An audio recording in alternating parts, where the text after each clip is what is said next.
मित्रों नमस्कार।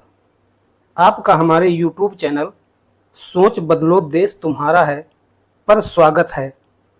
आप सभी को यह बात तो पता ही है कि जब से इस सृष्टि पर मानव आया तभी से उसने बुद्धि और विवेक के बलबूते अपने आप को इस पृथ्वी पर स्थापित करने में लगा हुआ है, जिससे वह हर जीव के जीवन से श्रेष्ठ हो सके। लेकिन श्रेष्ठता का पैमाना इतना खतरनाक होता है कि वह एक विध्वंसकारी रूप ले लेता है और एक दिन ऐसा आता है कि सब खत्म हो जाता है। ऐसा न जाने कितनी बार हुआ है। 3 अरब वर्ष से इस पृथ्वी पर मानव का उदय और अस्त होता रहा है। आप सभी को यह सब पता ही है कि जितनी भी सभ्यताएं नष्ट हो चुकी हैं वह कोई कपोल कल्पित सभ्यताएं नहीं थी, जैसे सिंधु घाटी सभ्यता, हड़प्पा सभ्यता, मेसोपोटामिया सभ्यता, माया सभ्यता और न जाने कितनी सैकड़ों सभ्यताएं हैं जो समय के अनंत प्रवाह में पृथ्वी के गर्भ में दफन हो गई हैं, जिसको हम बुद्धिजीवी मानव यानी वैज्ञानिक जीवाश्म कहते हैं। अब इन्हीं सभी सभ्यताओं के मानव का पेशा भेड़ पालन, पशुपालन और कृषि कार्य था। भेड़ पालन और कृषि कार्य तो हर सभ्यता के दौरान खुदाई में सबूत मिले हैं। इससे यही पता चलता है कि मानव का भेड़ पालन और कृषि कार्य का अस्तित्व बहुत अनादिकाल से रहा है। वह चाहे सतयुग हो, चाहे त्रेता युग और चाहे द्वापर युग हो। 28वां चतुर्युगी चल रहा है, यानी 12,05,33,000 वर्ष। इस काल में मानव पूर्ण रूप से सचेतन अवस्था में हो गया था। इसी सचेतन अवस्था काल में ही मानव ने वेदों को श्रुति एवं स्मृति रूप में संकलित किया था, जो एक काव्य का रूप थी।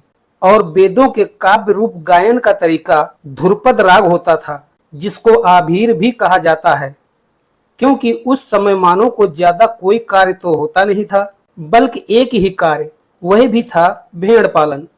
मानव ने बस्तियां बसाई, अपने कर्मोनुसार धर्म स्थापित किया। यही बुद्धिमान और विवेकी मानव आर्य कहे गए। अब यही आर्य भेड़ पालन और कृषि कार्य करते थे, जो अस्थायी बस्तियां बनाकर रहने लगे।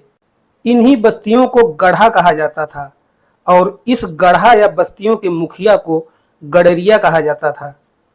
लेकिन जब सब कुछ ठीक चल रहा था, तभी इन्हीं आर्य गडरिया मानवों में से कुछ मानवों ने धीरे धीरे भेड़ पालन का कार्य बंद कर दिया और ज्ञानी बनकर लोगों को शिक्षा प्रदान करने लगे।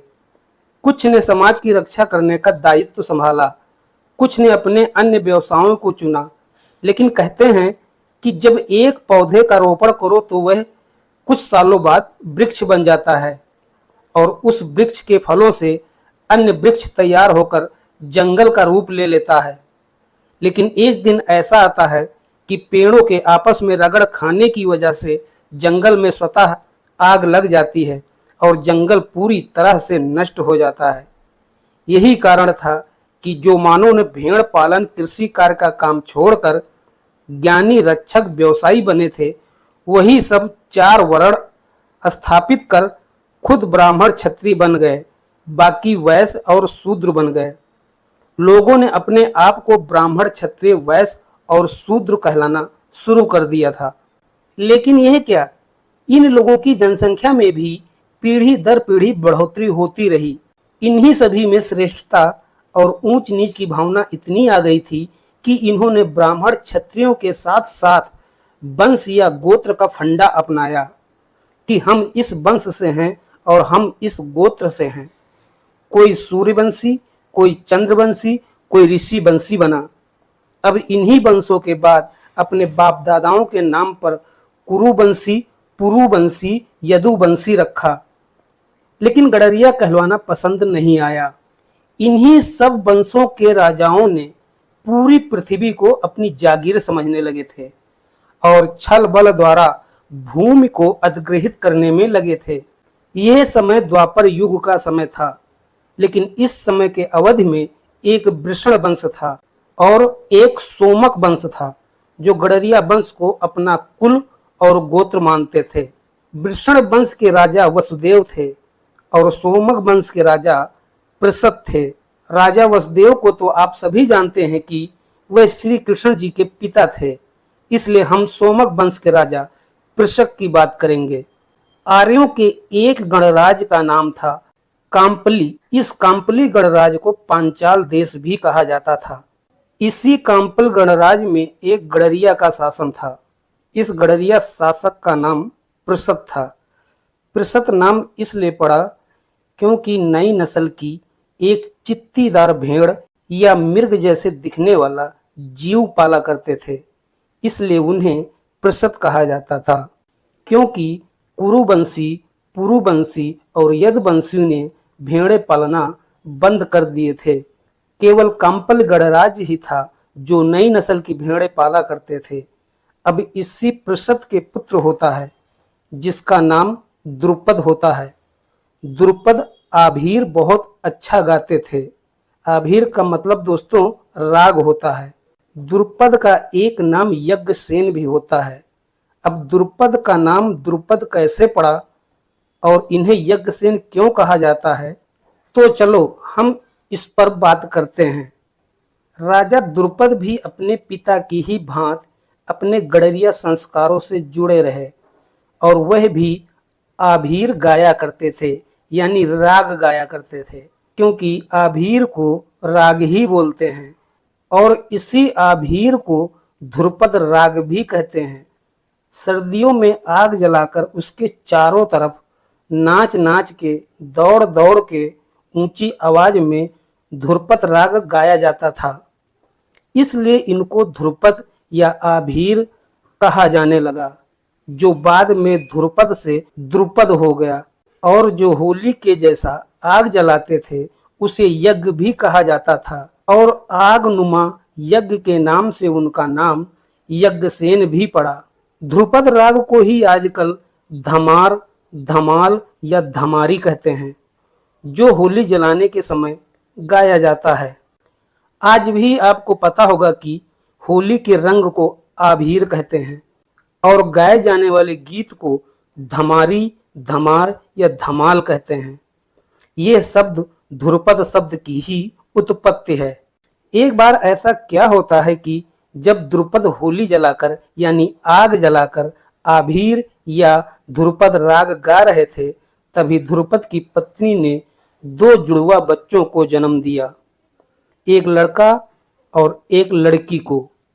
उसी समय लोगों ने लड़के का नाम ध्रुपद मन रखा, क्योंकि द्रुपद राजा ध्रुपद राग को मन से गा रहे थे।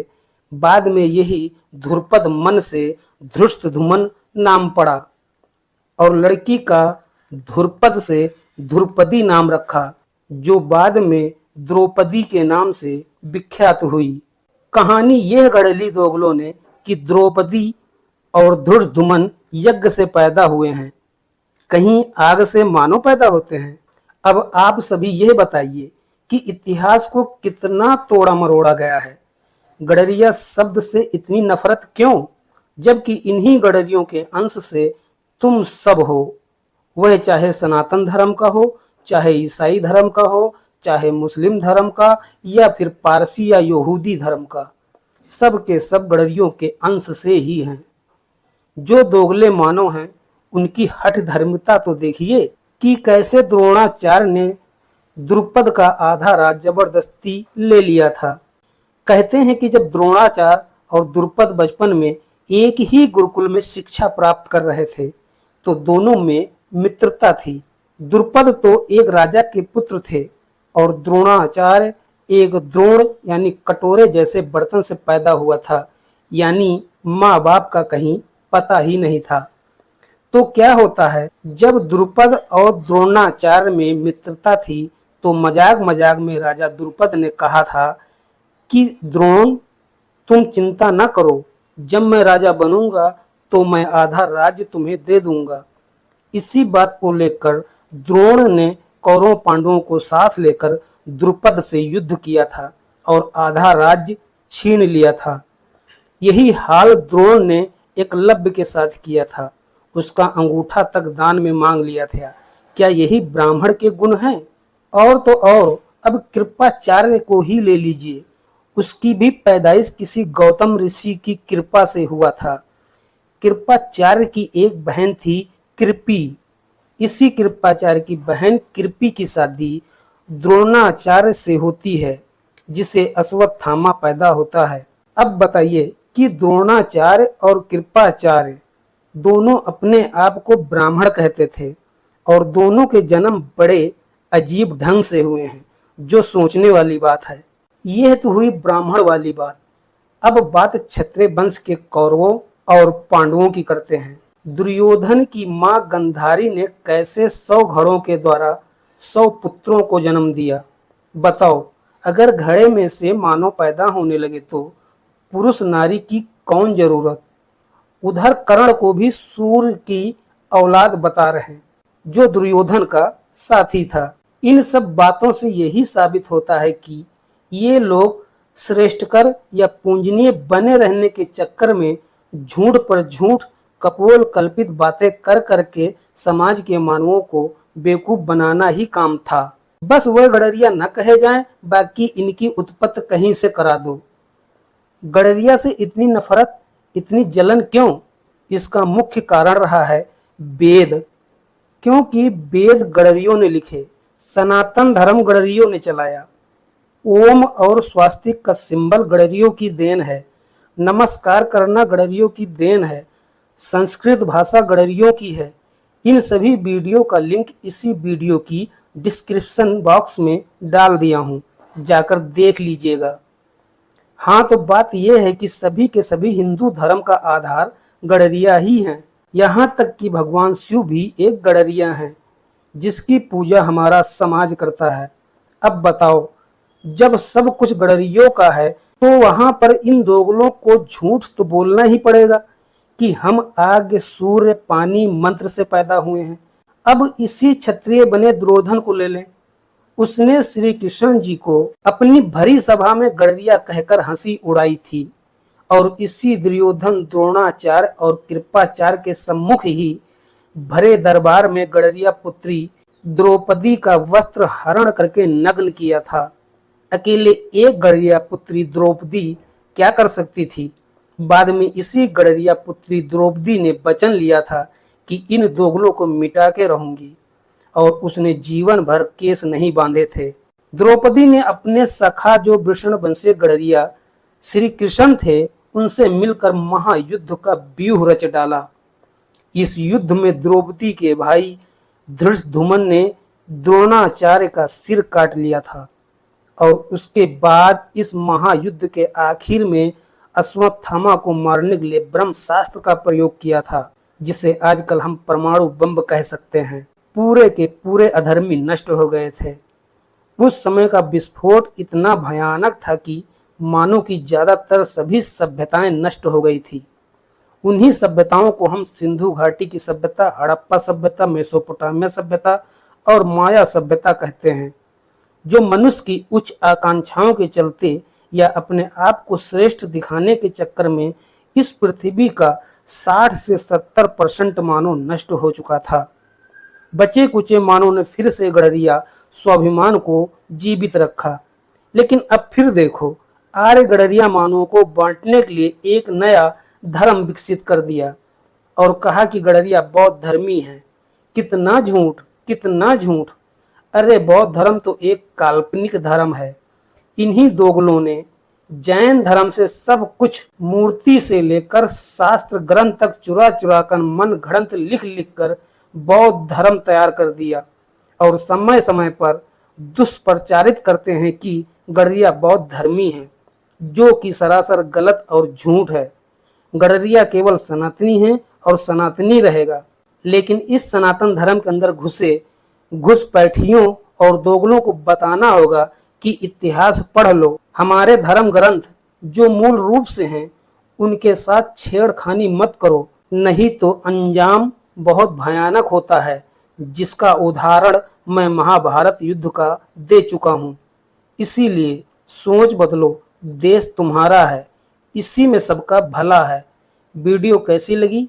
वीडियो अगर अच्छी लगी हो तो कमेंट्स जरूर करें और इसी के साथ लाइक, शेयर और सब्सक्राइब भी करें। वीडियो देखने के लिए धन्यवाद। जय श्री राधे कृष्णा, जय श्री राम। हर हर महादेव।